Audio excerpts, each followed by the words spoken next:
If I make it this dark, is everyone going to fall asleep? Nice after lunch nap? How do you guys feel about it? It's okay. We'll try it. We'll try it. If I hear people starting to snore, we'll turn the lights back on. All right. Good afternoon, everyone. Hopefully you are all here for Milk 101, Gateway to the Middle East and Horn of Africa. So as you guys know, we meet Monday and Wednesday, and on certain Fridays, for which consult the syllabus, we'll talk about it, there will be quiz section. So who am I? I'm Catherine Medill. You can just call me Dr. M. This is me. There's my contact information, my office hours. So my second slot of office hours is on Tuesdays in around lunchtime. So see the syllabus for the exact time. And I'm in charge of kind of the Monday and Wednesday lectures. I'm part of the Middle Eastern Languages and Cultures department. In particular, I am in the kind of Hebrew Bible Ancient Near East program. So you're mostly going to hear from me in our kind of pre-modern discussions of the Middle East and the Horn of Africa. I teach a lot of things. I've highlighted in yellow the other courses that are coming up this year. So if you guys want to hear about the archaeology of ancient warfare or biblical prophets or anything like that, we got courses in that. We have a great time. Our teaching assistant is going to be Bahar Sadat. Could you stand up? You wave at everyone. Do you want to introduce yourself at all? Yeah, I'm Bahar. I'm a PhD student in Iran Research Studies program. I'm from Iran and I'm working on Iranian cinema. Thank you very much. So here's her contact information. She runs the Friday quiz sections. And like me, she will also have office hours. Her office hours will be on Wednesdays and over Zoom. So if you like that idea, the link is in the syllabus and also on Canvas. So as we're getting into this, we're thinking about the Middle East and Horn of Africa. What do you guys think? What are some countries, if this circle is kind of outlining the area where we're going to talk about this quarter, the Middle East, the Horn of Africa, what are some countries today that are in the Middle East? Some countries. Yeah. Iraq, Jordan, Yemen, Yes, Iran, Jordan, Yemen, Saudi Arabia. What are some other ones? Yeah. Turkey. Turkey. Yes, absolutely. Yeah. Yes, Qatar. would you count Ethiopia? So in Horn of Africa, yes, absolutely. Yeah. Yes. Somalia. Somalia, yes, also in Horn of Africa. That's right. What are some others? Yeah. Lebanon. Lebanon, yes. In the Middle East. Someone give me one more. Yes. Egypt. Egypt, yes. Egypt is also part of the Middle East. So the Middle East is kind of this area. Let's see. Do I have anything I can point with? Not really. So I'll use this thing. Ha. Okay, so we can see that we have Egypt, we have Saudi Arabia, we have Yemen, Oman, Qatar, Kuwait's in here, Iraq and Iran, Turkey, and then all these countries here, which my eyes are too bad to even read. So we've got Israel, we've got Palestine, we've got Lebanon, we've got Jordan, we've got Syria. And then up here, of course, Cyprus. So this is all part of the Middle East, right? And then if we're thinking about the Horn of Africa, the Horn of Africa is the kind of sticky out part of Africa that's close to the Middle East. So this would be the Arabian Peninsula up here. And we have here Ethiopia, Somalia, Djibouti, and Eritrea. Why our department does like Egypt and the Horn of Africa, but not Sudan and South Sudan, I do not know. Hopefully, we will be able to fix this at some point in the future. So, this is basically the area of the world that we're going to be thinking about this quarter. What do you guys think? Tell your neighbor, what are some reasons we might want to learn about the Middle East and Horn of Africa? Turn to someone near you, introduce yourself, and tell them why you're here. Why might we want to learn about this?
Okay. What do you guys think? What are some reasons that we might want to learn about the Middle East or Horn of Africa? Yeah. Well, I just feel like there's, I don't want to say like censorship, but kind of like learning about the Middle East is not, it's not really common. And I feel like the biggest reason is because of the United States history with the Middle East and like it's a kind of like the face you just made, like exactly that kind of vibe. So Yes. So, yeah, it's really worthwhile to learn about it because, hey, what we hear in the American media might not be accurate. What our relationship, the US's relationship with the Middle East has been quite interesting, let's just put it that way, and that has shaped the way people hear about it and learn about it. Yeah, go for it. The Middle East and Horn of Africa are home to a lot of what we consider to be the cradles of civilization for our world, as well as the birthplace of a lot of major religions today. Specifically, I'm talking about the Abrahamic religions, historiologically speaking, but of course, we have other important ones there too. So there's a lot of rich history. With the Horn of Africa, it is one of the most extensively traded with places in all of human history. You know, like not just the Arabian Peninsula, but also Iran, India, you know, so many countries contribute to the place. So you learn a lot more about the world itself. Yes, absolutely. So you've brought out a couple of different things. Um, Culture goes back there for a very long time. I don't know if you guys know. Anyone have a guess of when writing was invented in the world? Anyone have a wild guess as to when that happened? So, so it depends what you consider to be writing. But certainly before 3000 BC, we already have texts. And does anyone know where the earliest texts tend to come from?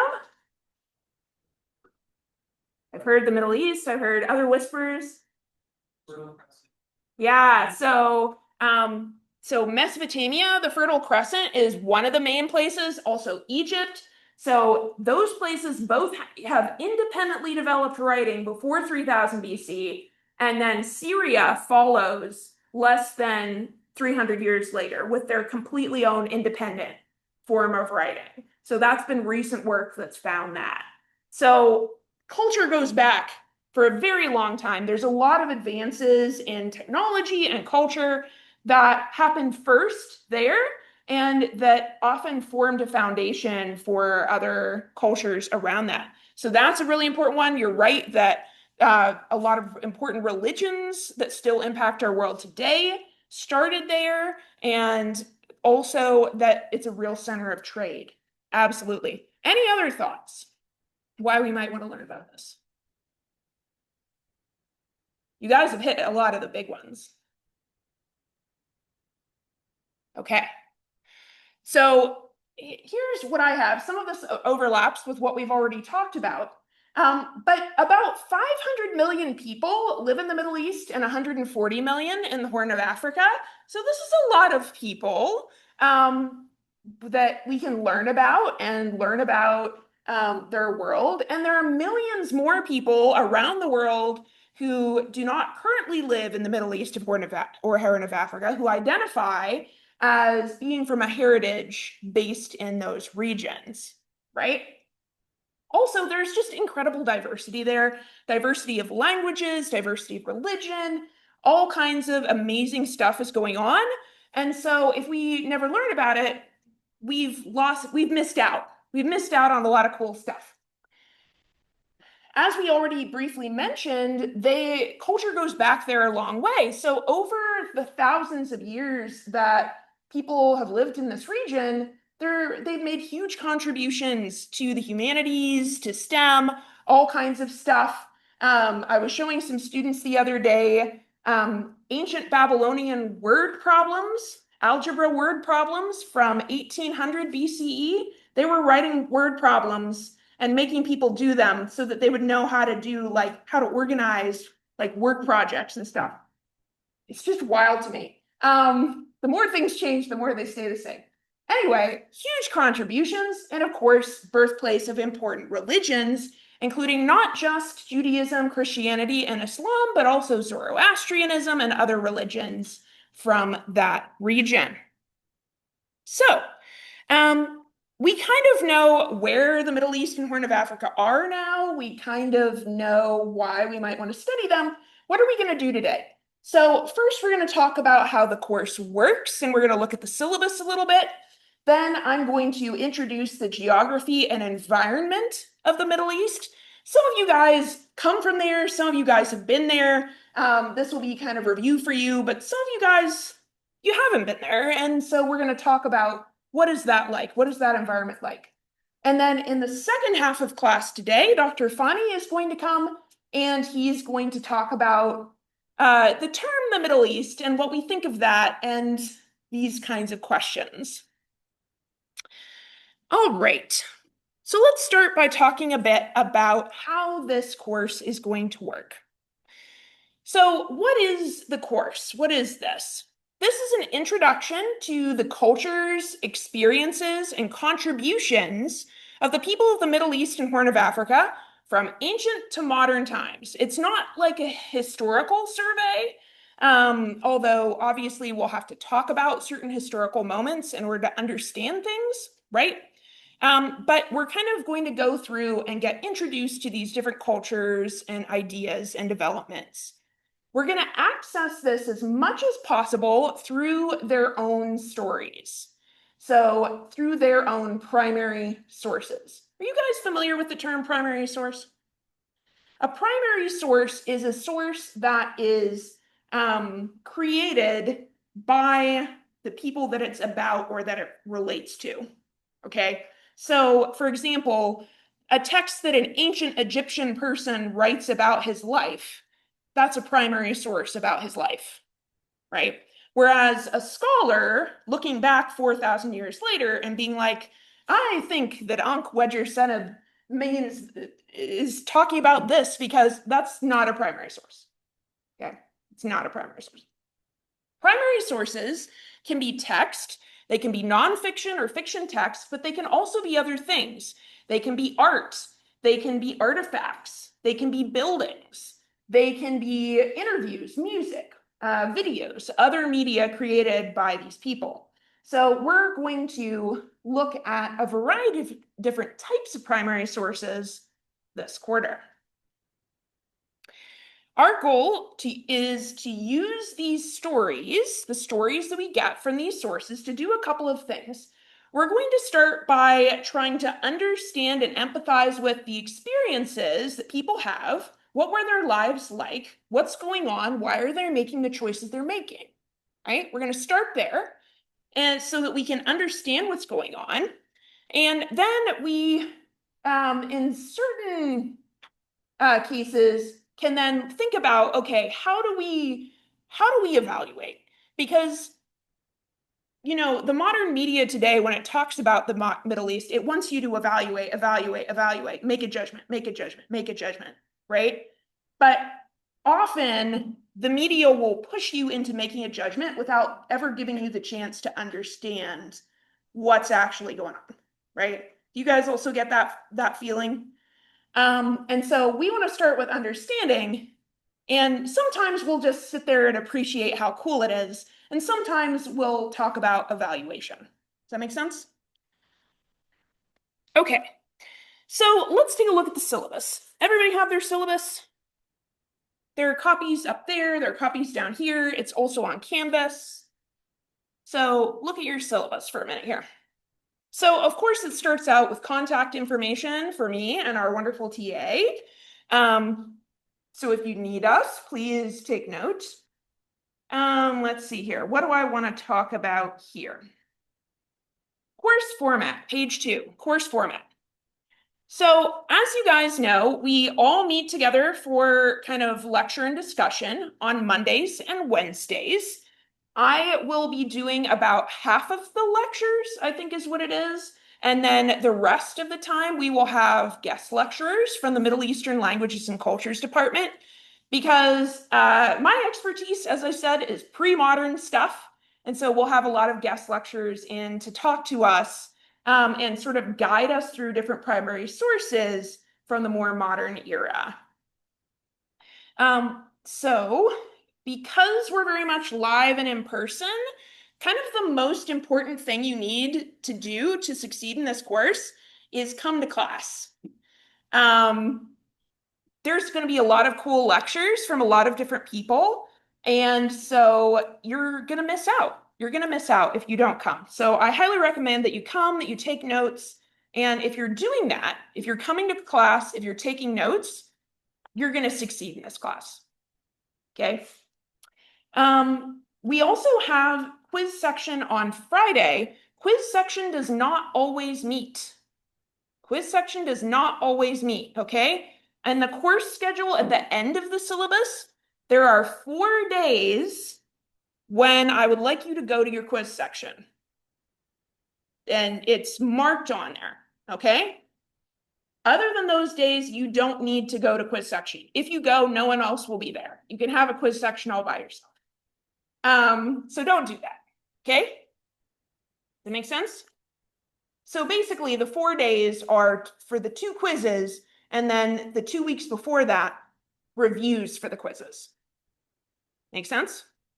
I know that not everyone will actually come to the review, but there will be an extra credit assignment available during the review session.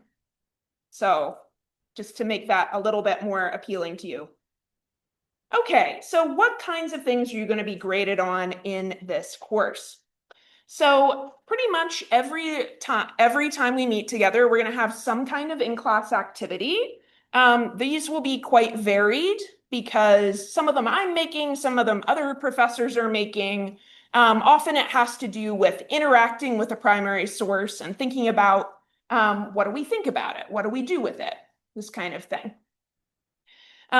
So in-class activities, as you see at the bottom of page 3, you have 2 free drops on these. These are applied automatically. So if there are 2 days that you just don't come to class, and you obviously won't do that in class activity then, that'll be automatically applied. Okay. But there aren't makeups of those. So if you are absent more than 2 times, I can't really do anything about that unless there's like some really serious thing going on or you have accommodations for it. Okay. What else? Page 4. We have 2 quizzes. We have 2 quizzes. You can see the dates there. October 17, November 14. These will happen during your quiz section, so make sure that you go to your quiz section on those days. On the quizzes, what will you be doing? There'll be some maps to label, there's be some terms to define, maybe do some matching between important people and what they did, maybe some short answer questions. But these quizzes, what I'll tell you is every Thursday, there's going to be a review sheet on our Canvas site. And every Thursday, I'm going to update that with important terms and questions that we've talked about over the course of the week. So if you just look at that, I'm going to be choosing from that when I make the quizzes. So if you feel comfortable with what's on the review sheet, you'll be good to go. Any questions about that so far? Does it make sense? Okay. The other 2 assignments that I want to point out to you, in the middle of the course, we're going to have a short creative assignment. So basically, you're going to pick one of the places and time periods that we've talked about in the pre-modern Middle East or Horn of Africa. And you're gonna tell me a story about what it's like to live in that place during that time. About 750 words. Okay. So the details are here. You're gonna like talk about like what you see, what it's like, what are you doing today, these kinds of things. Okay. You can be creative with it.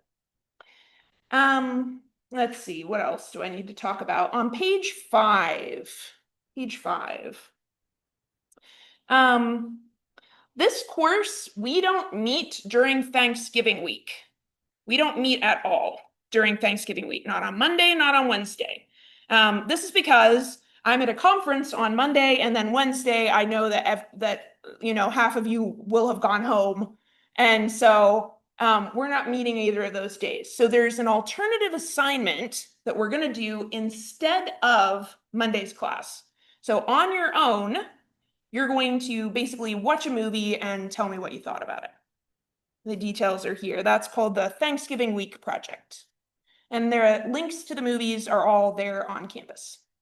Okay. And then the final assignment, at the end of the quarter, we're going to have a culture fair.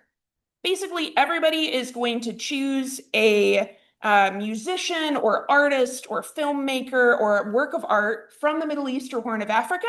You're going to do a little bit of research on it, and you're going to make a flyer about why it's cool, front and back of a page.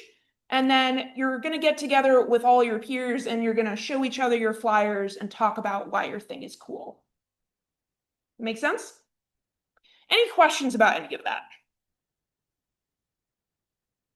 Further details of all these assignments are up on Canvas. Okay, let's see. So the one other really important thing in this syllabus starts on page 9. Go to page 9. So if you look at page 9, this is our course schedule. This tells you what we're going to be talking about in class each time and if there's any required reading. Frequently there's not required reading, but sometimes there will be some required reading. It's usually like 5 to 15 pages, and it's most often going to be a primary source. So an ancient story or a modern, text about somebody's life or something like that. So those will be really helpful, and we're going to talk about them in class. So if you read them ahead of time, you'll be in good shape. So I will put all those up on Canvas as I get them. You can see some things are already described here. Some of the guest lectures haven't gotten me their info quite yet. I'm working on that. As soon as I have the info, it will be on Canvas. It will be available. If a guest lecturer ever fails to get me their stuff in a timely fashion, I'm not going to post it like the morning that it's due and be like, you have to get this done in the next 3 hours. Like, I'm not going to do that. Other people's lack of organization is not your problem, right? So I'll just change it to no reading required and be like, recommended reading if you happen to have time. So I'll make that clear on Canvas and in the updated syllabus. Any questions about any of that? This makes sense to everyone? Seem okay? All right. One thing I will say, I know we often get a lot of freshmen in here. I just want to point out, it's your responsibility to know when the quizzes are. Please don't be the person who emails me a week after the quiz and is like, oh, I forgot about the quiz and didn't go and didn't take it and didn't study for it. Please don't be that person. Please write in your planner or your app or whatever, this is when the quizzes are, and then a reminder like a week beforehand, start studying for the quiz, you know? Please do that. You'd be amazed. Anyway, okay. No questions about syllabus? Are we good? Any questions about syllabus? Okay. All right. What we're going to do now is we're going to get a quick introduction to the geography and the environment of the Middle East. So this is the point when you're maybe going to want your map. So I'm not going to collect these today, but I do recommend that you fill them in as we go, and keep them for reference. Like put them in your notebook, keep them for reference.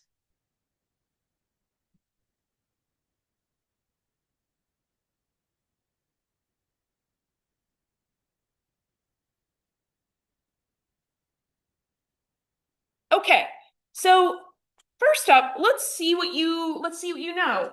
Talk to your neighbor, see if you can label the major bodies of water in the Middle East. See if you can label them on your map. Mediterranean, the Red Sea, the Persian Gulf, the Black Sea, Caspian Sea, Dead Sea. Talk to your neighbor about it. They may know some that you don't know.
That's interesting. That's certainly it's interesting. Yeah.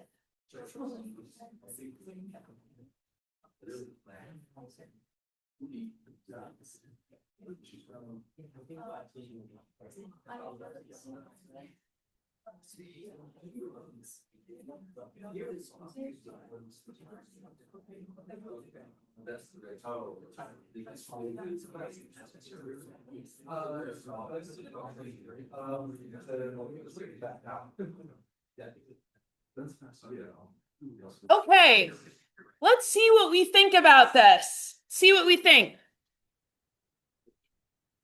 How about this body of water right here? Everybody yell out. What is this? The Persian Gulf. Yes, this is the Persian Gulf. What about this up here? What is that, everyone? Caspian Sea. That's right. This is the Caspian Sea. What do you guys think? What's this one? That's the Black Sea. The Black Sea. Yeah. How about this big one here? Yeah, that's the Mediterranean Sea in the business. We often just call it the Med. It's faster. How about this down here? Yeah, the Red Sea. That's right. That's right. What about the Dead Sea? Where should I look for the Dead Sea? Yeah, right here. Yep. So the Dead Sea is the lowest point on land, which means that it's so full of minerals at this point that drinking the water there might kill you. If you go there, they tell you, like, a lot of people like to wade in it and stuff because it's good for your skin. And they're like, everyone tells you, do not get a single drop of this in your mouth. You will be throwing up for the entire day. And it is true. It's true. Or, yeah, yeah. So if you drink more than that, yeah. Some people were swimming in it, and I'm like, I don't know if I would want to swim in it if getting a single drop in my mouth would cause this. Anyway. So here's the key, if you needed that. What about rivers? There's some important major rivers in the Middle East: the Nile, the Tigris, the Euphrates, the Jordan. Tell your neighbor, where do you think those are? Label them, see if you can label them on your map.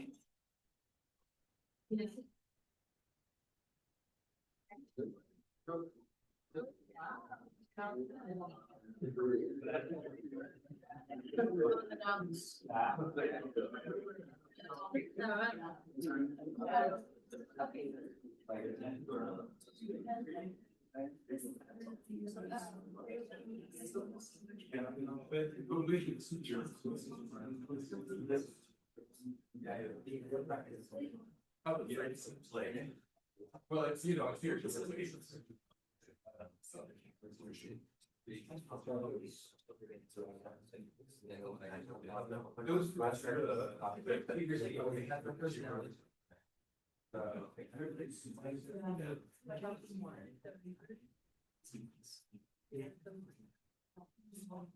Okay, what do we think? What is this river right here? Yeah, that's the Jordan. What about this river over here? Yeah, that's the Nile River. Does anyone know the interesting fact about the Nile that everybody always brings up when you ask for an interesting fact about the Nile? Yeah. The opposite side, like other than all the rivers around the world, the water. Yeah, it flows from south to north. It flows from south to north. So it makes it quite unusual. So the water is coming this way and then flowing out in the delta up here. So this is the Nile River in Egypt. How about, so we've got these two rivers here. One of them's the Tigris and one's the Euphrates. Which one is which? What is this one? Yeah, this one is the Tigris. That's right. This is the Tigris River. And so this one is then what, everyone? The Euphrates. That's right. Yeah. I originally had more different rivers on here, but So if you're interested, this is the Halys River, and this is the Orontes River. They're also major rivers, but probably less well-known ones. Sure. Yes. Yeah. Um, there's a lot of different mountain ranges. We don't need to worry about these mountain ranges too much, I think, just to point out there are a lot of mountains. There are a lot of mountains in the Middle East, and some mountain ranges, like this whole area here, is mountainous. But they're just they're not big enough to make it dark on the map. So there's a lot of mountains around here, which I enjoy. All right, let's talk about the environment a little bit. Let's talk about the environment. So if we're thinking about what it's like to live in a place, it's often really helpful to think about what's the environment like? What's the geography like? One of the main things you would notice is different from here is that there's not a whole lot of rain necessarily in the Middle East and Horn of Africa. So here on this map, what it's showing you is how many millimeters of rain per year you get. So the yellow gets like very little rain, the light green gets somewhat more rain, and the dark green gets more rain than that. And then the brown gets like a lot of rain. Okay. So for context, Seattle gets about 990 millimeters of rain per year, which is, and about Philadelphia gets about the same. San Francisco gets 581 millimeters. So it's it would be like the dark green would be like San Francisco. Phoenix, Arizona gets like less than 200 millimeters. So it would be like the yellow there if you're trying to compare. Okay. So not a lot of rainfall. So what does that actually mean? What actually happens if you live in places with different amounts of rainfall? Okay. So if you're thinking about the yellow, you're really not getting a lot of rain, right? You cannot really grow crops there. It's very difficult to do. You can probably run sheep and goats on it. Or if you have some other kind of water access, like a river or a spring, then maybe you can grow some crops, but you're not going to grow crops based on the rainfall there. It's just not going to happen. So historically, a lot of the yellow areas, not all of them, but a lot of these yellow areas were historically used for like grazing animals and things like this. Obviously, it's more complicated than that. We'll get into it later. But you can't even really run cows on the area in yellow very easily because there's not enough water. So like you have to stake out like here's a river where I can water my cow. Here's a spring where I can water my cow. The rainfall is not going to get you there. Okay? The light green, there's a variety of crops you can maybe grow as long as they don't require a lot of water. The dark green is when you start being able to grow like all the crops. That's when you start being able to get your grapes, do your melons, the things that require a bit more water.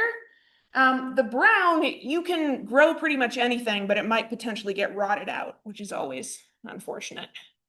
So the brown areas, they get a lot of rain. You could theoretically grow a lot of stuff there, but if you know anything about the geography of the Middle East, most of these brown areas are where there's like high mountains. So that's also not great agricultural land because it's a steep mountain, right? So let's take a little tour and look at some pictures of what the landscape looks like in these different amounts of rainfall. So if we're starting out with our kind of yellow area where you're getting really not a lot of rain, this is what it often is going to look like. Okay. There's not a lot growing here. If I zoomed in a little more, you'd be able to see there are very low, very dry plants with thorns just absolutely all over them. And like the whole side of this mountain is covered in very low, sad looking thorny plants. And there are goats just running around happily eating these thorny plants all over this area. Okay. So this is kind of what that looks like. Here's another picture of a slightly different area. You can see it's very dry. This is early June. So the rainy season ended like a month before this. This is already what it looks like. And you can even see this is the Dead Sea over here. It's the Dead Sea. The plants, they're still not plants growing, even though there's the Dead Sea right there. Except for some very strange psychedelic colored plants because weird minerals. So the plants are like weird neon colors around the Dead Sea. And there aren't that many of them. So it's very dry. What if we move into the area that's getting a little bit more rain, 250 to 500 millimeters? So this kind of light green color. At this point, you can grow cereal crops like barley, maybe wheat if you do a little irrigation, or you make a nice terrace for it. You can grow beans, you can grow olive trees, you can grow almond trees. So you have some limited crops that you can do. What does the area look like? Kind of like this. Here we have some nice palm trees. You can see that stuff has grown, but it's already dying, even in early June. Yeah. Here's another picture. You can see lots and lots and lots. A lot of these are olive trees. A lot of these are olive trees. And they're fine. They're like, yeah, this is great. We love this environment. But you don't see a whole lot of other types of trees. Once in a while you see them.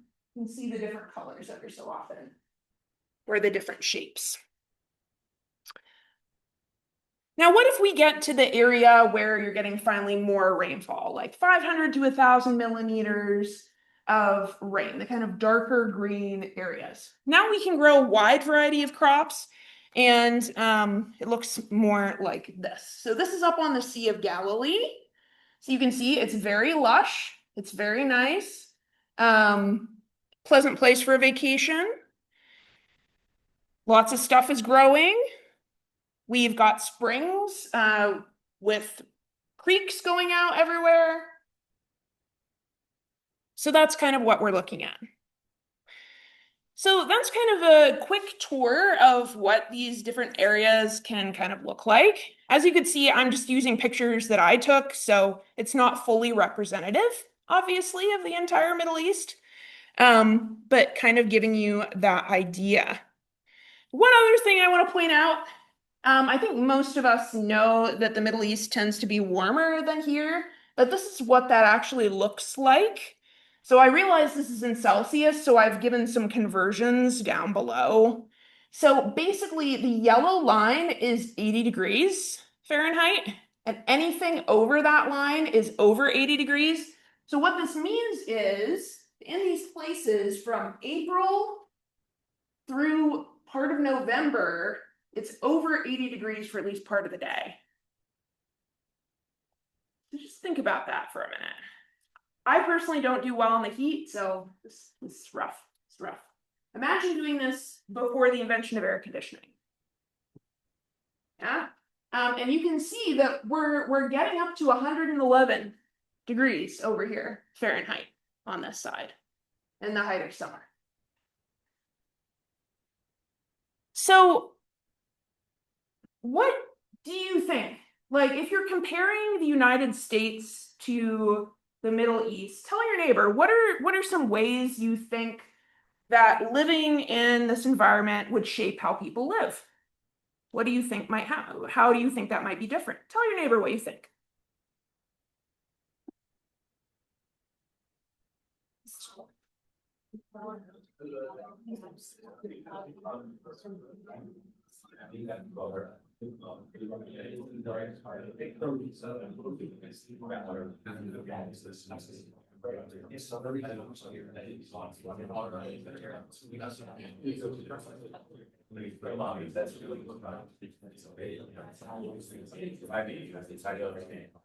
That makes sense.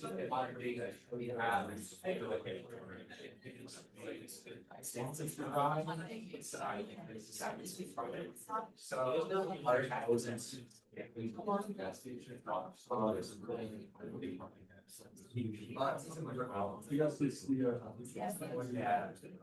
It's as long as. So that's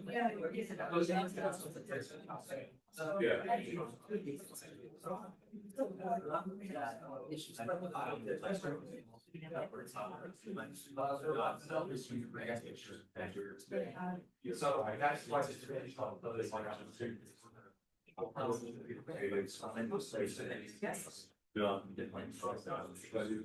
Yeah. Also, like, you see a lot of like.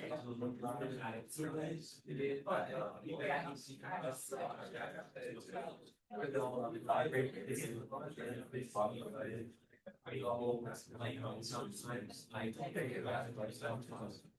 Yeah. Yeah. No, it's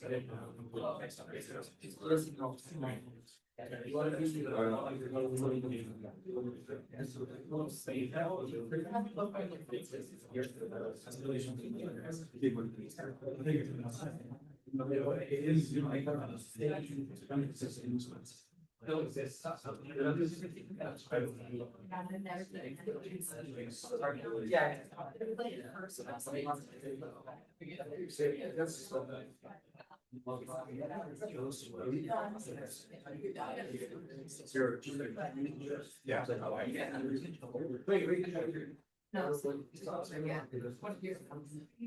It's like.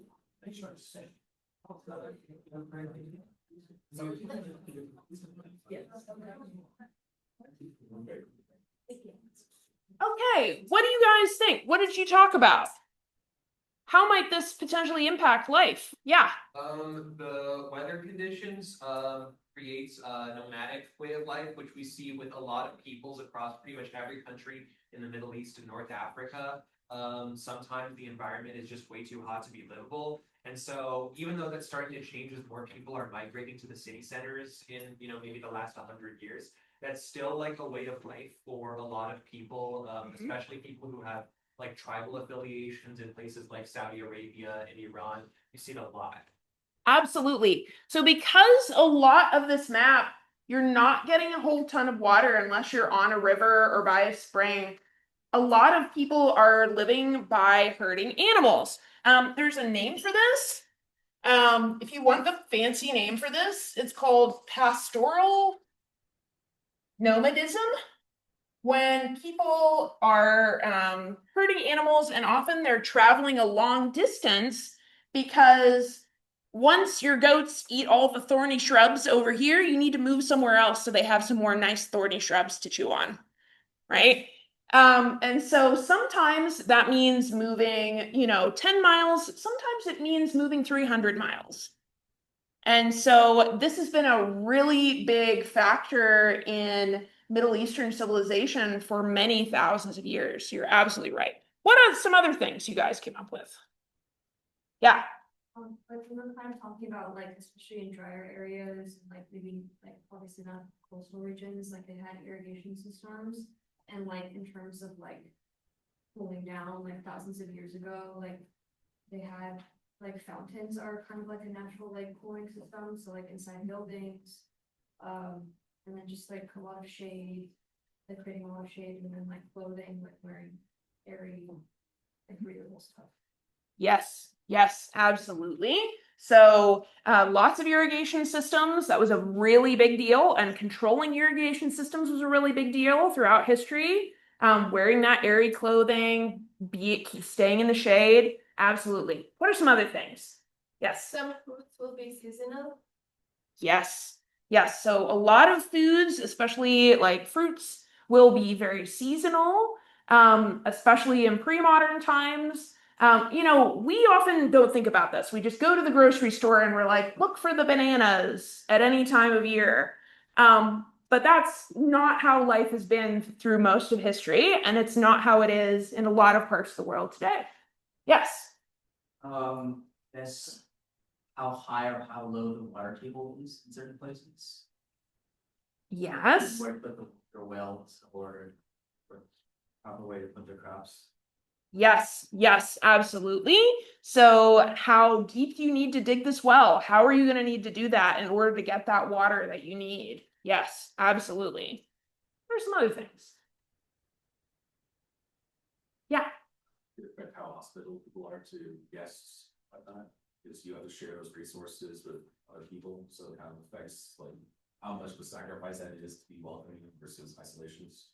Okay, yes, absolutely. So, in places where resources can be more scarce, things like water can be more scarce, other types of food can be more scarce, different things can be more scarce. How is that going to shape society? Are people going to choose to be like, no, I'm going to keep my little thing to myself, or are they going to be hospitable? And there's a really strong culture of hospitality, and a lot of the cultures, the Middle East, going back for thousands of years. Absolutely. Anyone who's been to or comes from or lived in the Middle East or Horn of Africa, what's something that you've noticed is different between the Middle East and Horn of Africa and the US? What do you guys think? Yeah. I was thinking that even the heat, some people can adjust to heat there, but when we come to US, when it's summer, we can't accept the heat here for some reason. Mm-hmm. And one other thing, like I said, some fruits are seasonal. So when we came here, oh, there's everything all the time. So it was different. Mm-hmm. Yes, absolutely. Absolutely. Yeah. I've also noticed that about the heat. Like, it's so much drier in the Middle East, in my experience. But when you come here, it's the humidity. It's just like, ah, no, can't bear it. What else? Anyone else notice differences between the US and the Middle East or Horn of Africa? Okay. Any questions about what we've talked about so far? So we've kind of talked about where the Middle East and Horn of Africa are, what countries are there, a little bit about the geography and environment. Any questions about any of that? Okay. We're going to take a break until 2:30. At 2:30, we'll come back together and we'll hear from Dr. Fani about whether there is or should be a Middle East.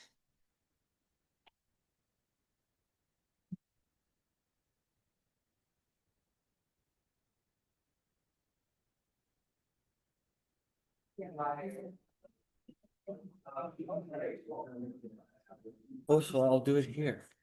Yes. Yeah, that's home. Oh, Malikia's there? Uh, Oh, we're recording for Malikia. I thought Malikia was listening. I'm like, no one has to me. God, listening. Whenever you're ready. Do you want me to announce you? Sure. All right, we're going to get back into it.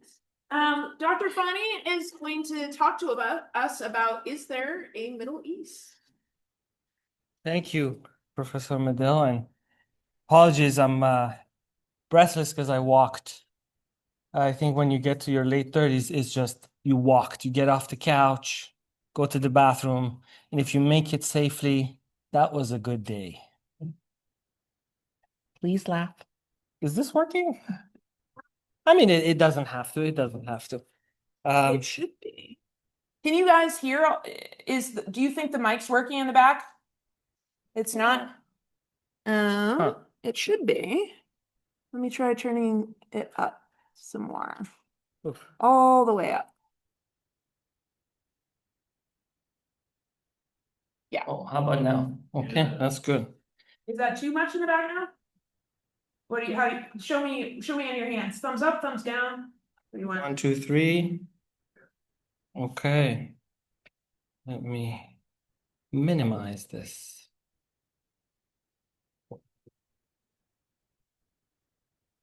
Okay. It's a long lecture, but I promise it'll be worth it. And if you don't get through all the slides, that's totally okay. Look, I'd like to tell you up front what the main points of this lecture will be, right? And it's all about the concept of the Middle East. Can you tell me how old, roughly, this concept has existed, this category, this geographic, this political category has existed? You know, venture any guesses. What do you think? Half a century. Half a century. Anybody else? Oh, you're doubting yourselves now. A century. A century. Yeah, more or less. It's a very, very modern concept. And as I will argue in this presentation, you cannot talk about the Middle East without talking about imperialism, without talking about capitalism. Otherwise, the concept just would absolutely have no meaning, right? And this is the first point. Middle East exists in relation to empire. There's absolutely no consensus on what exactly the Middle East is. I may show you a map of all these organizations in the West, from the World Bank to the United Nations to US Department of State, or whatever the fuck it's called these days, what they considered the Middle East to be. Sometimes India was included, sometimes it was excluded, sometimes Turkey was included, sometimes not, sometimes North Africa, sometimes not.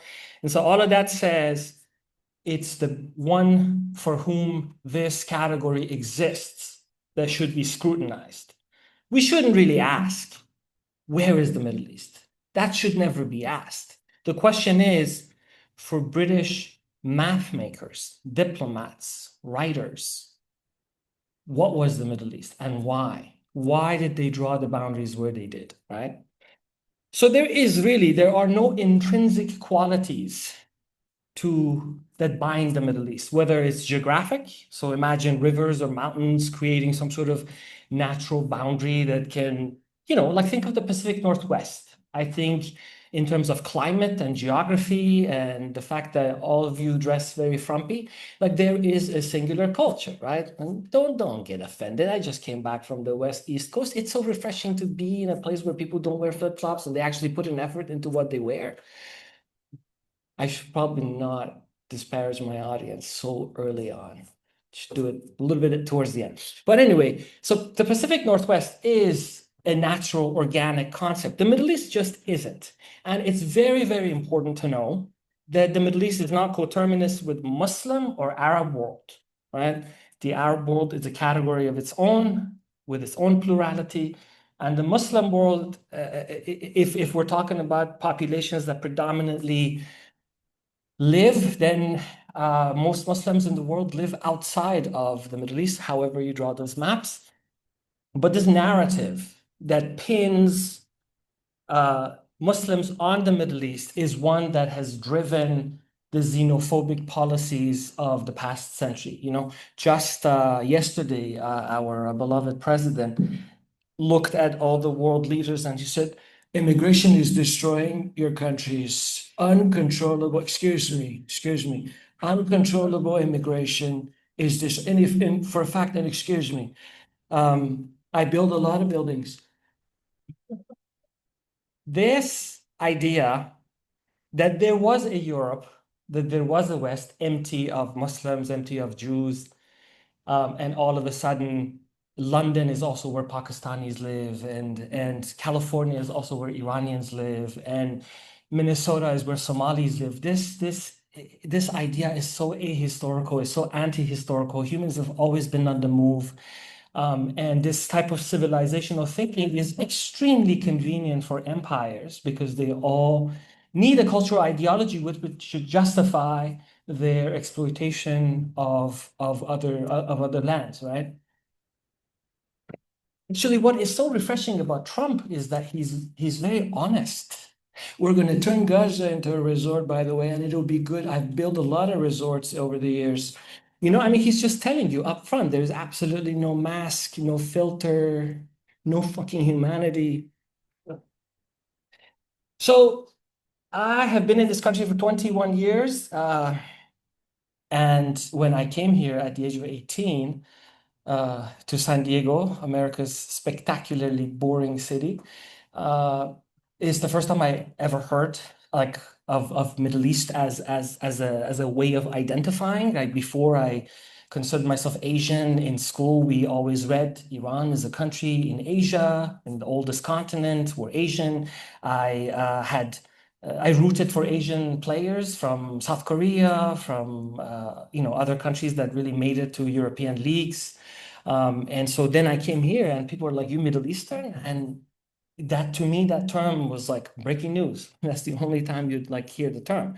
Or when someone said Middle Eastern food, I'm like, I have no idea what you're talking about. Like, what is Middle Eastern food?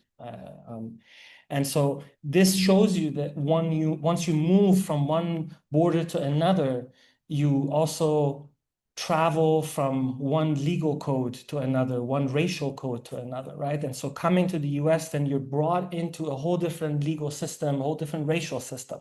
In fact, up until the Civil Rights Act of the 1960s, the Supreme Court of the United States was in the business of declaring what ethnicities were white and what ethnicities were not. And their criteria, in keeping with the justices today, were just so respectable and meticulous. They define a white person as someone that would be on the street would be perceived as white objectively. So very sound legal arguments. And in fact, this is where Middle Eastern people's complicated relationship with race comes into the picture, because they decided somehow that we're white. And I was trying to explain that to the person on the train today who told me to go back to Linwood. I'm like, no, I am not. I just came back from Linwood. But seriously, this Middle Easterners are considered white, and this is why on the census we don't receive the representation and resources that are required to address the unique needs of people from the Middle East and North Africa. And some of it is also because the previous generation, my parents, they came here and they really wanted to assimilate. I mean, this is the story of Italians, of Poles, of everybody who came here, right? Chop up your name, make it sound easy, pass as white, fly under the radar. And the current generation of Middle Easterners, they increasingly identify as people of color. They want to put a new category on the census because that's the way how for 10 years the Congress of the United States decides who and where needs what source of representation and resources, right? And so all of these are just very complicated terrains that I'll give you a little sense of. And so the Middle East is basically not a place, it's a career. It's a career for those that study it, that produce knowledge about it. So who exactly? We're talking about diplomats. We're talking about cartographers, people who make maps, scholars, fiction writers, travelers. They collectively created, in the 17th century when colonialism as a modern enterprise was on the rise, this body of knowledge about the Orient, right? About the Middle East. And the Middle East was the Near Orient, and China and Japan and Korea's were the distant Orient. And the question should really be Middle East in relation to what exactly, right? And the center of the world at the time was London, pudgy people with tasteless food. And hopefully there are no English students in this class. But in the past, they always come to me and they're like, hey, mate, I really like what you said. I'm like, well, I'm glad that they let you out. In relation to London, the Middle East was middle as opposed to India, which is further east, and China, which is distant east, right? And so the very term is dehumanizing, right? Because everybody has the right to see themselves at the center of their own world, right? And the term that increasingly I hear people using is West Asia. But really, I'm not one who gets caught up with terms. It's how we use these terms, right? And so let us give an example exactly of people who made a career out of basically colonialism. And I'm doing this so that this topic is not abstract for you, because God knows there is nothing abstract about colonialism. 1901, a gentleman called William Knox Darcy, who probably wore something like this. Jesus. William Knox Darcy. He basically struck a concession deal with the Iranian monarchs of the 19th century. The deal basically gave him permission to look for oil. In exchange, Iran received 220,000 pounds upfront, 2.5 million in today's dollar. basically it would be like selling the rights to your entire, country's natural resources for the price of like a few houses in London. I mean, this was a blind robbery. 1908, Darcy's concession finally struck oil in Masjid Suleiman, the first major oil discovery in the Middle East. The British government quickly bought a controlling stake in the company to secure fuel for the Royal Navy. This oil became vital for Britain's global empire, especially during World War I and World War II. These slides, by the way, will be on Canvas. By the 1930s, the Anglo-Persian oil was producing 8 million tons annually. The company's profits soared, and Iran's 16% share was often underpaid. And as you can imagine, the workers were grossly underpaid. They were mistreated, and they lived in shanty towns outside of the city of Abadan. And you could see the type of lifestyle that the families um, of the British, basically employees of the Anglo-Persian oil company were living in. I don't know why, I don't know what I have done in my life, but I attract a lot of white men coming up to me saying, I used to live in your country. And I never know what story is followed by that, And one time a gentleman told me that his daughter was born in Iran when he was running the Anglo-Persian oil company. And in truly spectacularly unaware fashion, they go on to tell me how my country has been ruined by the Ayatollahs and how they look back at that distant memory with nostalgia. And what I want to say is, brother, how about your role in destroying and exploiting and abusing my country, right? But this is not even the best encounter I've had. My first job was a courtesy clerk, which is basically glorified bagger at Safeway in San Diego. And the gentleman came in and greeted me in Persian, and I was like taken aback. I said, "Well, where'd you learn the language?" He said, "I was taken hostage by your people." I'm like, "Oh shit! Like a V hostage? Like you were part of the hostages?" And he was like, "Yes." And there's no manual for like the next line, so I awkwardly said, "Our donuts are on sale." You know, um, yeah, this is a really gangster move that the revolutionaries made. They basically stormed the U.S. embassy in Tehran. They held everybody hostage. They let black and women employees go because they said you've already suffered enough in your own country, and they kept all the white men, which is exactly how I would have done it too, for 444 days. And every single day on TV, there would be a report. This is day 35, and Americans are still held hostage. I mean, it completely tanked Jimmy Carter's presidency. And then that Hollywood actor came in. But in any case, so this is how the British, and then of course the 1953 coup. So it wasn't enough for the British to exploit oil and pour it into their machinery, into their empire, into their cities, into their population. But in the 1950s, when Iran democratically elected Mohammad Mossadegh, who was a member of he was a representative of Tehran and wanted to nationalize Iran's oil, his big radical idea was, I think every country should have autonomy over its productive capacity and its natural resources. The British were not happy, and the US by then had emerged as the big bully in the world. And so they basically talked the CIA into staging a coup, removing this poor man, and then putting him on trial, and then putting him under house arrest for the rest of his time. The king cowardly leaves the country for Rome, and then the CIA reinstalls him in 1953.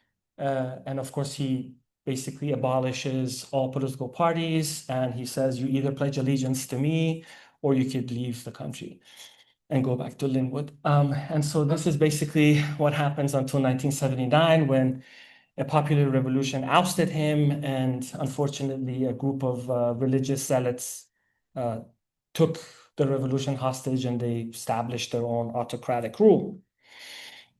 Let's look at another example, because God knows there's so many examples when it comes to colonialism. Again, the British. Oh my God, the British.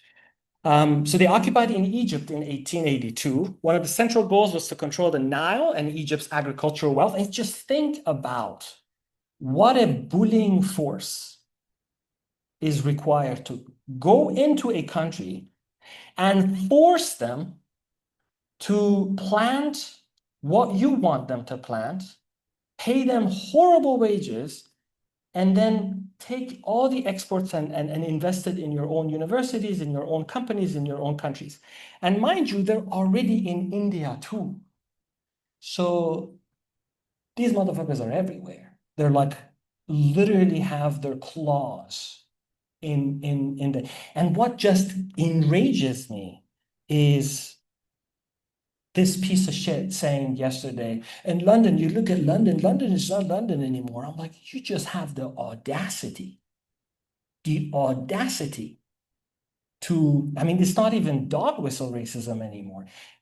They went to the wealthiest country in the world, India, and they left it in total devastation. And so look at what they did to Egypt. So before the occupation, Egyptian farmers, fallahim, grew a mix of crops, wheat, barley, beans, so sustaining their local economy.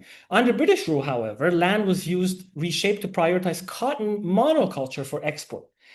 If our earth looks scorched and malnourished, this is the history of capitalism going back to only 150 years. In 150 years, we have done something that no form of life on this planet for thousands and thousands of years has accomplished, which is the rapid biodiversity loss, the destruction of 90% of species on this planet. And I'm not saying there's anything inherent to the British or to the Americans or to the French. It could have been Africans and Asians that could have colonized the world, and the global South and the global North were in reverse. But this is the world we live in. This is how it's ordered. Okay.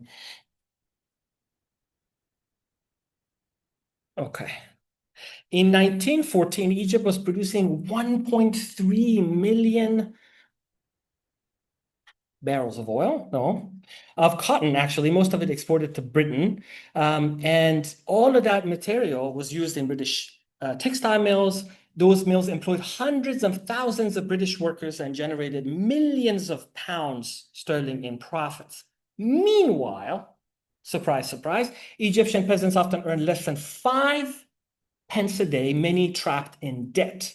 Food shortages became common because land that once grew wheat for local consumption now produced cotton for British looms, not to mention agriculture is monocrop agriculture is horrible, right? Our land needs diversity, and not just diversity of people and languages and religions, but also diversity of the types of things we grow. And ultimately, people that in a very genuine but misguided fashion, they're like, oh my God, I can't believe we're like sleepwalking into fascism. I'm like, what do you think was going to happen? What do you think was going to happen? All of these companies, from the East India Company, from the United Fruit Company that totally ravaged Central America and bullied them and killed them and tortured them, they believed in dictatorship as a business model. Did you think that when it comes to the US, somehow they would radically believe in democracy? Just look at these companies. Look at Mark Zuckerberg's Facebook. The guy runs it like an autocrat. And very few employees who've gotten out and spoken out against him, they end up going nowhere. And so it is no surprise then when Trump comes into office and wants to rip the Constitution into shreds, the Mark Zuckerbergs of the world all suck up to him because that's how they've been running their companies. That is their business model. So for those of you who think that companies, corporations are going to solve climate change or they're going to stand up to fascism, no. And of course, there was famine during World War I, while Britain requisitioned cotton at fixed low prices. Just gets better. Okay, so now we got to talk about Orientalism, right? So the question is, did colonialism as an enterprise create Orientalism as a form of knowledge of those locales, of those places that they were colonizing? Or was it Orientalism as a form of knowledge, as a discourse that actually paved the way for Orientalism, for colonialism? And in order to do that, not only do I need a change of clothes to dress up as Aladdin, because, I mean, come on, you need to, right? Why are you looking at me like that? Everybody does it, right?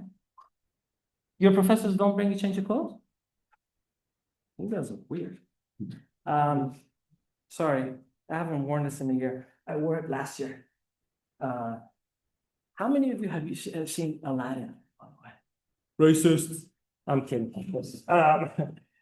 Well, did you enjoy it? Oh, now you stay quiet. I stay quiet. When I found out that my wife, who's white, dressed up as Jasmine for one Halloween, oh, haha, I held that over her head for a long time. And I'm like, yeah, you were waiting for your Aladdin. Ouch.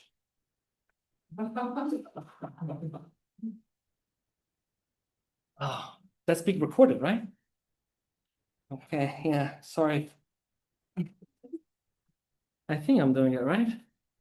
And I literally grew my hair for this. You're welcome. I have a haircut appointment on Friday because it's driving me crazy. I just don't, I can't maintain my hair. But the monkey part, I apologize. I couldn't rent a monkey. I tried. The internet, I went on Amazon these days, you can buy anything. And they don't rent monkeys. And I felt like maybe it would be animal abuse too. And then I looked into stuffed monkeys and so brave me or okay. Oh, there's this too. Okay, that doesn't fit. Okay, so now you can all say that your professor dressed up as Aladdin. How many of you have heard of Edward Said's seminal text, Orientalism? None of you? Okay. So add it to the list of books that if you don't have time to read, you must know the thesis of it. This is definitely one. So in it, Palestinian American academic Edward Said argues that the very binary of East and West is rooted in Orientalism as a form of knowledge, right? That to just say that these two geographies are fundamentally different is itself Orientalistic. And that to attribute qualities such as rational inquiry and the right to self-determination to the West and declaring the East unable to govern itself is also rooted in Orientalism. So let's look at one very specific painting so that, again, our conversation is not abstract. Look at this by Jean-Léon Gérôme, the Falah women drawing water. This is from Egypt. So knowing what you know now about cotton production and the exploitation of Egyptian labor, what do you make of this painting?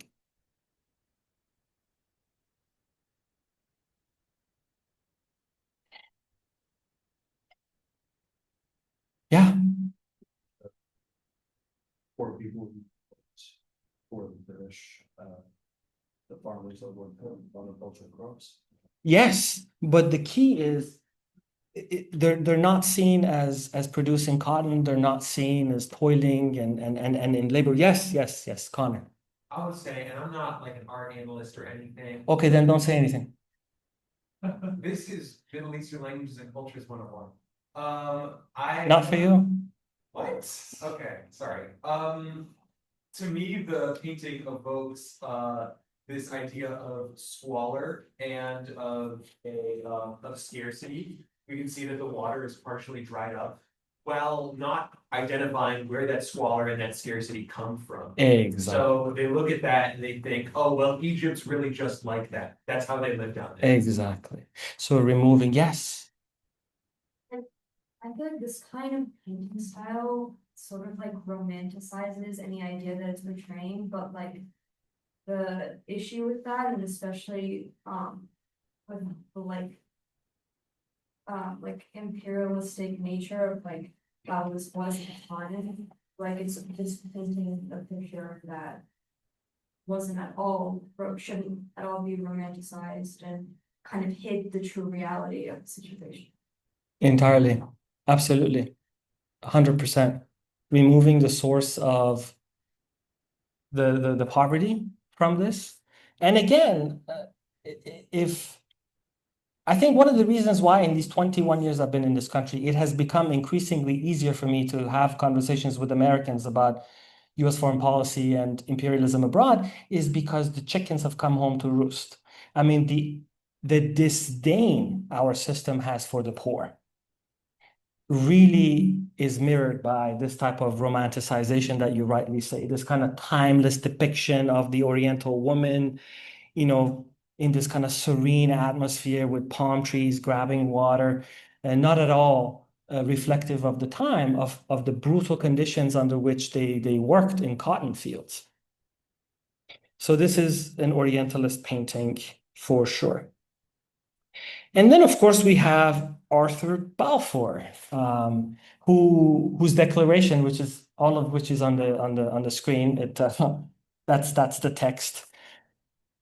Basically, anti-Semitism, which goes back a long, long time, and we know that the Europeans wanted to expel the Jews from Europe, which then turned into the mission to annihilate the entire Jewish population.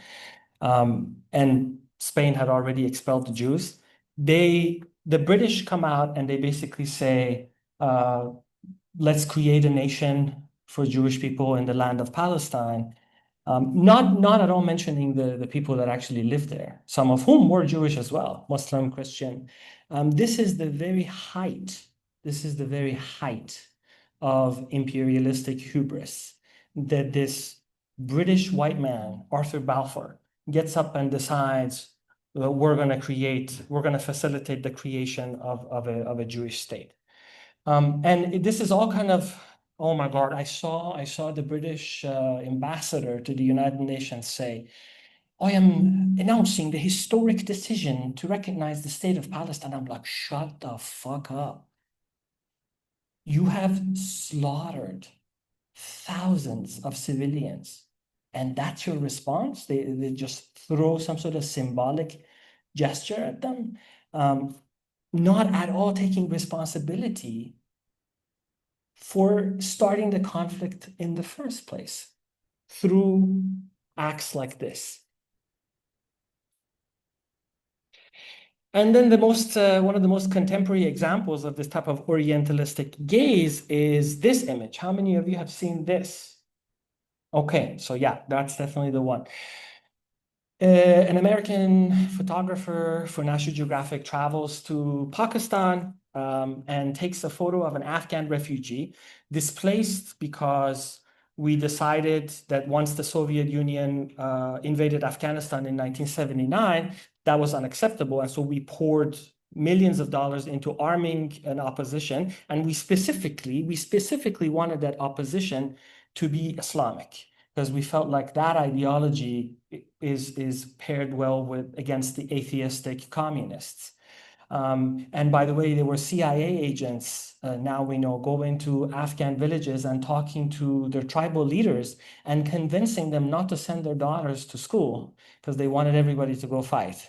So it's very rich. Then in 2001, we invaded based on the notion that we need to liberate Afghan women. The empire is always very unimaginative in its justifications and very unoriginal. But now we have ChatGPT, so they can be a little bit more creative. But anyway, this interesting fellow takes a picture of this Pashtun woman. They don't even mention her name. She literally just is just a face. And then her parents find out that her image was plastered all over the world, and they get extremely upset because he didn't even care to ask for permission to publish her image. And so he made a career basically out of this image. So all of this to say that the Middle East is necessarily a question of empire. And I promised you to show those maps. This is really, really fascinating, just how made up this is. So look at this. This is the Middle East Institute 2005. Not that different. And then look at this, World Bank 2005. Turkey is not included, but Morocco is included. World Bank 1953, only Iraq, Syria, Lebanon, Jordan, and Egypt. World Health Organization, UNESCO, Iran is not included. Proposed nuclear weapon-free zone in the Middle East. Yeah, that worked out really well. In this one, food and agriculture, Afghanistan, Pakistan, Turkmenistan, Uzbekistan, and Kazakhstan are all included. And there was one where India was included. That one was very interesting. Let me find it for you.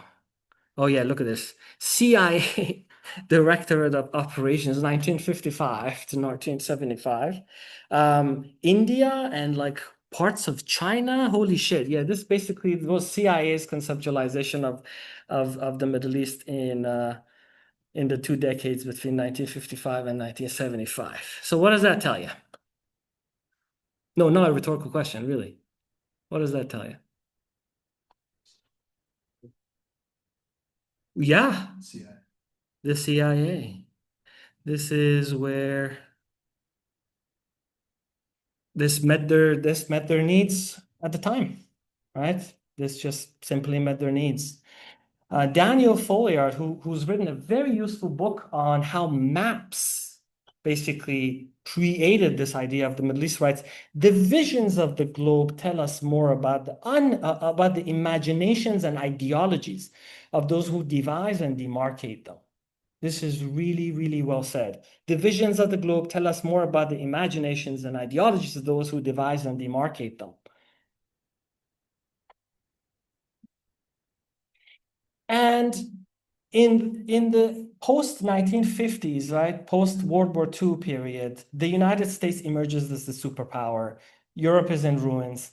And there's this thinking in the US that we need expertise on the Middle East, on the whole world, in order to better understand how to dominate them, how to deal with enemies. And so the area studies configuration basically happens, right? All these departments called Middle East studies, South Asia studies, you know, Soviet studies, they all basically emerge in this time. And it's very interesting that this administration basically has said no more money for foreign languages, no more money for local expertise. We actually don't really need anything. And so this is like definitely a new phase of imperialism. And the people in these departments, not to say that they all had an easy relationship with the US government. In fact, the person who helped establish the department that Professor Medilla and I are a part of, Farhad Ziadeh, a Palestinian American, wasn't at all aligned with US foreign policy. These are places where we can actually have real and critical conversations like this. But now the whole university as an institution is under threat, and so it's just interesting that we basically are saying we don't even really need knowledge that much. We just go and take what we want and go from there. But the Cold War era basically gave rise to this type of investment in local expertise, and it did pay dividend. There was a Princeton professor with the name of Bernard Lewis who helped legitimize George Bush's misadventures in Iraq by arguing that, yes, these Muslims need to be liberated. He wrote a book called The Roots of Muslim Anger, basically arguing that we're all angry. And for the longest time, the psyche of Muslim men, particularly, because we don't even make the statistics. Every time there's a bombing in the Middle East, it's always like women and children. They never say them. Men are just by default guilty. They're either Hamas or Hamas to be or hummus or whatever. And so this man definitely was an extension of empire working at Princeton, which of course doesn't really surprise me. It's a really douchey institution. Um, and and a lot of Muslim men try to soften their image. For the longest time, I didn't want to grow a beard. Then found out my wife actually liked a beard, and now she threatened to end our marriage if I shaved. Which I'm like, who's the hostage here, huh? Uh, uh, but honestly, I am done with leaving my anger for private spaces because anger is an underutilized tool to intellectually process what is happening to our planet, what is happening to our societies, to our democracies. And the fact that academics are so reluctant to bring anger into the classroom as a very useful and legitimate way of processing this is disconcerting to me because I feel like we're sleepwalking into fascism. And then, of course, the war on terror and this type of just hysteria. I mean, you look at this map. A person that comes up with a conceptualization of the world like this, to reduce it to civilizational blocks. And this is where these people have been so successful, right? Because if they were to say the races that are inferior, the races that are more oriented towards violence, the races that are gravitate towards crime, it would not be acceptable anymore. Even though that's pretty much changing as well. We're going back in time. But if you say there's civilizations with which we have an adversarial relationship, with which we have fundamental differences, right? I mean, I remember George Bush saying that we're not at war with Islam. We just have fundamental differences with them in terms of treatment of women and gays, and I mean, look at 2025, half of the population in the U.S. doesn't even have access to reproductive rights. I mean, that's subjugation, period. I don't even debate with so-called pro-life because you might as well just debate whether or not a woman's body can be owned. But in any case, this is the type of thinking that informs the policies that are made that affect millions and millions and millions of lives. And I used to think that if I were to train my students and equip them with language proficiency and send them to, the Pentagon and the White House, that maybe they can help sway the conversation in a more humane direction. I have completely lost hope of that. There's absolutely no point in doing this. So let's talk about capitalism. Capitalism. Capitalism always needs an imperialist formation to survive, right? And so U.S. foreign policy has always been in defense of U.S. capitalism, right? And of course, that's not a sexy call to make, like join the U.S. Navy and help safeguard the interests of U.S. corporations. But of course, it's far sexier to say, come and defend our freedoms in Qatar and Azerbaijan and Afghanistan and Korea and the other Korea and Japan and India. And I mean, just look at how many military bases we have in the world. I mean, I hope you know that we're not spreading democracy abroad, right? Are we all on the same page? Okay, good. You never know. And that imperialism both creates and is created by a cultural ideology. Exhibit A. Take a look. Does that look like a fucking war zone to you? It does not. That's the scene of a genocide. That's the scene of a genocide. Just look at it. Just look at it. 50,000 children killed and injured by the Israeli military, paid by us.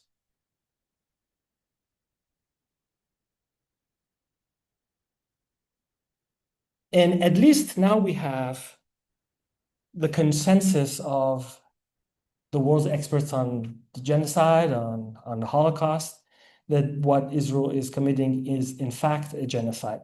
And I must pause here and tell you what I just did. It's called politics of appeal. I just told you that world organizations and even Jewish and Israeli scholars have called this a genocide. But why is it not sufficient when Palestinians themselves tell us that they have been experiencing ethnic cleansing and apartheid and genocide? Why is that not enough? Because of Orientalism, because of dehumanization, because they are inherently seen as unreliable narrators of their own suffering, of their own resilience. That we need to bring in the United Nations or some Israeli or some American scholar who can tell us that what we see with our own eyes is in fact a genocide. And one would wonder, why would Kamala Harris jeopardize her own presidential campaign and still stick to total support for Israel?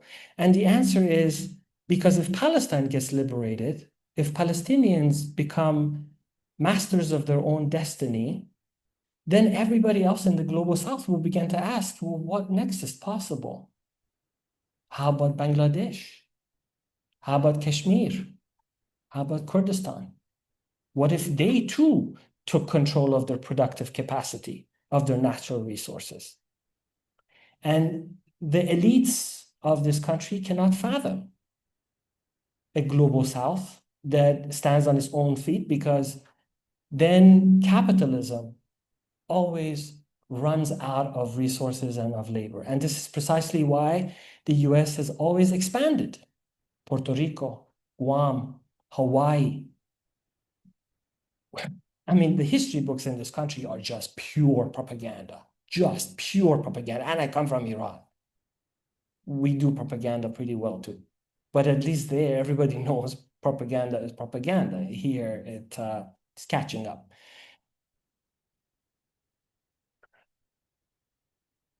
These are the companies, if you ask, why is genocide so lucrative? Why is it so popular?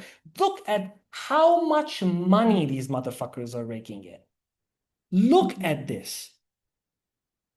55% growth, Israel Aerospace Industries. Look at Google, a company with which the University of Washington shamelessly has relations, and now they're pushing AI on all of us. This is why genocide is a lucrative business. It's capitalism. Simple. And of course, they have a database on professors that speak out against them. To intimidate us, to pressure our employers to fire us. And there's been a lot of academics who've lost their jobs over this. Does this look like a country that feels secure in its image? That you have to spend millions of dollars intimidating and silencing your own critics? Yes. Just for clarification, this is. Canary Mission. The website is called Canary Mission. It's literally a database of students and faculty who speak up against Israel. That's crazy. That's Nazi-like. And with all due respect, if anybody here is in touch with Canary Mission, that is just not a good photo. It really isn't. If you want to intimidate me, if you want to intimidate, you present me as this radical professor. I did it for them. I did it for them. I grew my beard over the summer and I took a photo. It's me, it's of me. That one is more appropriate. If you're gonna be racist, do it right. See? Now that yells at jihadi. The other one is just like I look like a well-fed llama. This is good. This is good. This works. Oh my God, there's so many examples. There's Guatemala, we don't have the time. There's Vietnam, where rice peasants had the audacity to say, we need autonomy. And the US said, no, bad idea. We firebombed the size of Massachusetts And we destroyed ecologies. And generations of people were born with all sorts of disorders. This country has been exporting terrorism for 50 plus years.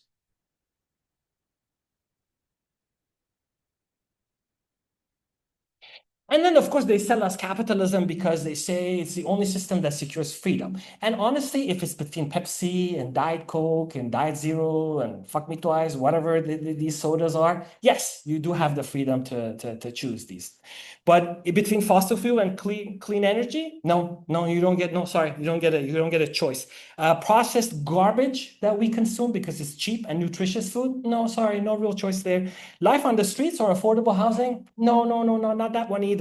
Cheap goods versus durable quality goods that you could repair yourselves, no, not that one either. So really, land of freedom. And then we destroy the economies of our neighbors, particularly Mexico and Central America. We literally bully them, and people come north because they have no other way to have a life and a livelihood in order to help create a middle class, in order to make meat affordable and fruits affordable. And on top of that exploitation, now we terrorize them on the street with these thugs that are armed and not trained, and they run rampant I mean, on some days I put my passport in my pocket because I just don't know when you need it. Sorry, I know. The paradox of, I mean, Aladdin would never see these things, you know, that's the thing, because Disney created Aladdin. Well, we need a radical Aladdin. We need a jihadi Aladdin, you guys. Let's let's make a new Aladdin movie. The global north and the global south, they basically describe the uneven distribution of wealth and resources. I'm going to go very quickly now. There have been local concepts of place by people from the Middle East. So they have themselves imagined themselves to be part of multiple communities. And none of those communities are limited to this kind of geography. In fact, they are mostly marked by trade with India, with the Far East. Yeah, the Middle East has always been a cosmopolitan and globally connected place. I talked about the census with you, and this is the silver lining. The silver lining is that, yes, the Middle East is a very problematic category, but if utilized correctly, placed on the census, it can actually make us visible, because right now we're considered white, but of course we're not treated like white. And our representative, Daria Farivar, who is the first Middle Eastern woman to get elected in Olympia, is pushing really, really hard to create a task force in Olympia designed to help work with MENA, Middle East, North Africa communities.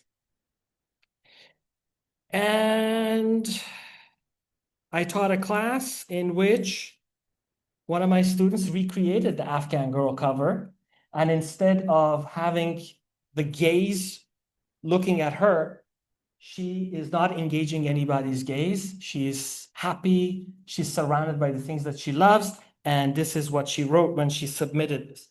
I draw a portrait of an Afghan girl as a counter against the widespread image of the nameless Afghan girl. Afghan women fight for themselves and exercise their agency in many ways, despite how the West has depicted them as helpless maidens in distress. I enjoyed all the poems and films and movies and music shared in class. Women have created a space for themselves in all of these mediums. They are resources for you guys if you want to explore these things further. And thank you for your attention.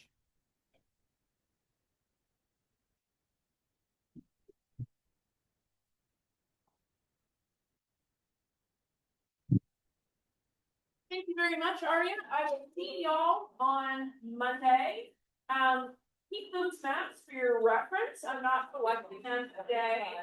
I will see you then. This is, I never let this go. No, hell no. Never. Hell no. Never.